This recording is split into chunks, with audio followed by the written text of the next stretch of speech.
In today's video, I'm going to teach you how to generate CSS snippets in WordPress with SiteOrigin CSS plugin. We'll be working inside the WordPress dashboard and using the customization area to identify a specific element on your site and create the CSS you need for it. This is a helpful way to make targeted design changes without guessing selectors manually. Start by going to your WordPress dashboard.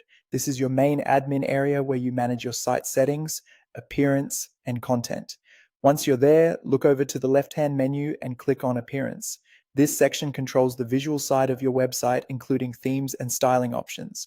After that, click on Customize. This opens the WordPress customizer where you can preview your site while making design-related changes in real time. It's useful because you can see the effect of your edits before making them live. Inside the customizer, click on Additional CSS. This is the section where custom CSS rules can be added to adjust the look of your website. If you're using the SiteOrigin CSS workflow, this area helps you focus on styling changes for specific elements without editing theme files directly, which is much safer and easier to manage. Now, select the web element you want to style. This could be a heading, button, image, menu item, or another visible part of the page. Take your time here and make sure you're aiming at the exact item you want to change, because precise selection is what makes the generated CSS useful. As you move your cursor over the page, look for the blue bounding box that highlights your target. This visual outline confirms exactly which element is being selected. If the wrong area is highlighted, simply move your cursor and try again until the correct element is outlined. This step is important because it helps avoid styling the wrong section.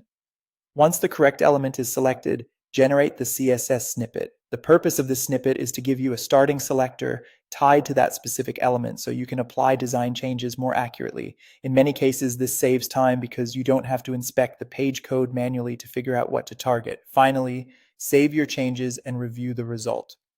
After saving, take a moment to check the page preview carefully. Make sure the CSS applies to the intended element and that the design looks the way you expect. If needed, you can always return to the selector, adjust the snippet, and test again. That's the basic process for generating CSS snippets in WordPress with the SiteOrigin CSS approach. And it's a practical way to make cleaner, more controlled visual updates to your site.